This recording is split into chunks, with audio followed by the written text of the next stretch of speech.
আরবরা একসময় প্রচুর পরিমাণে উট খেয়েছে, যার কারণে উটের যে গাম্ভীর্য চরিত্র এটা আরবরা পেয়েছে।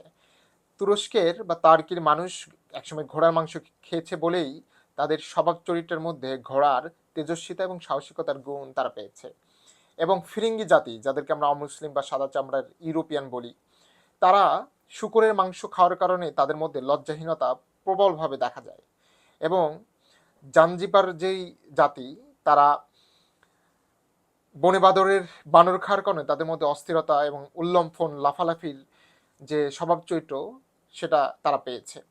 এবং এই কথাগুলো আমার কথা নয়, এই কথাগুলো ইবনে খালদুন তার মোকাদ্দিমায় লিখেছেন আজ থেকে শত শত বছর আগে। এবং অবাক করার বিষয়, এটা দ্বারা তিনি বোঝাতে চেয়েছেন একটা জাতির খাদ্যাভ্যাস কতটা গুরুত্বপূর্ণ। আপনারা জানেন এখন ইদানিং আমরা মুসলিম প্রজন্ম বা মুসলিম জাতি চিকেন খাই। এবং রসিকতার ছলে আপনি দেখবেন যে আমরা রুটির সাথে চিকেন, ভাতের সাথে চিকেন, শারমাই চিকেন, সকালের চিকেন, দুপুরের চিকেন, রাতের চিকেন, এই চিকেন খেতে খেতে আমরা মুরগিদের মতো বকবক করি।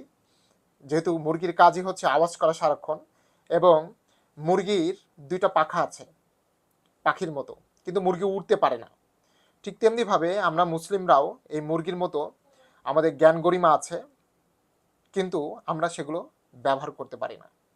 এবং এই মুরগি খাওয়ার যে মুসলিমদের যে খাদ্যাভ্যাসের মাধ্যমে বোঝানো হয়েছে যে আমরা মুসলিমরা আমাদের যে জ্ঞান ঐতিহ্য ছিল, গরিমা ছিল, ইতিহাস ছিল, সেগুলো আমরা মানে মুরগির মতোই আমরা উড়তে পারি না, কিন্তু আমাদের পাখা আছে, আমাদের সব কিছু আছে।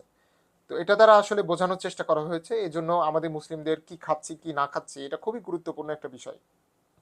ভিডিওটি অবশ্যই শেয়ার করবেন যদি ভালো লাগে।